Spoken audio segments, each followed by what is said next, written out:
Le dimissioni del governatore della Regione Sicilia Raffaele Lombardo e l'indizione delle conseguenti elezioni regionali per il prossimo 28 ottobre significano per la città di Favara il rinvio della tradizionale Fiera d'Ottobre, che per l'anno in corso si svolgerà presumibilmente nelle date del 10, 11 e 12 novembre.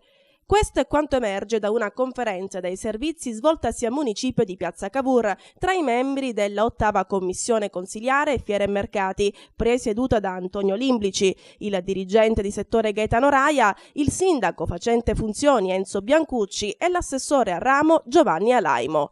Alla conferenza hanno preso parte anche gli espositori che si sono confrontati per trovare il periodo più idoneo per lo svolgimento della fiera. La proposta avanzata in conferenza è al vaglio degli espositori e quasi certamente verrà accettata dagli stessi. Facendo due calcoli, la settimana successiva all'ultimo weekend di ottobre coincide con la commemorazione dei defunti. Domenica 4 novembre per gli espositori risulta impossibile in quanto impegnati nella fiera di Ribera. La causa del rinvio quindi è da addebitarsi sia alle elezioni regionali sia alla carenza di personale in servizio presso il locale corpo di polizia municipale. 15 infatti sono gli agenti effettivi in organico, di cui 3 momentaneamente assenti per motivi di salute, più il comandante Raia. Per domenica 28 ottobre, giorno in cui si sarebbe dovuta svolgere la fiera, 7 uomini verranno impegnati nei seggi elettorali, 2 all'ufficio elettorale del comune e 2 devono restare a presidiare il comando di Piazza Don Giustino. Praticamente, per la regolamentazione del traffico veicolare della fiera e dell'intera città, sarebbero restati a disposizione del comandante Raia solo 2 agenti.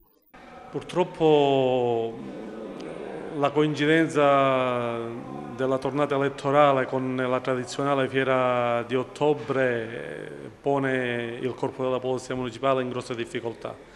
L'organico ormai ridotto all'osso e l'impegno durante il periodo elettorale in tutti i seggi, nella raccolta dati, nel collegamento con i seggi elettorali e per la buona riuscita delle elezioni stesse non ci permette di fare fronte a tutti e due i compiti.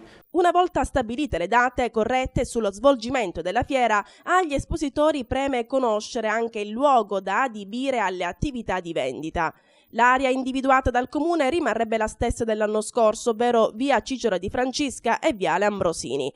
Soluzione questa che non piace ai fieristi perché l'intersezione di via Capitano Callea tra le due arterie provoca di fatto 2 distinte aree di vendita che li penalizzano. Nei prossimi giorni si effettueranno altri incontri sull'organizzazione della fiera e vi informeremo più avanti.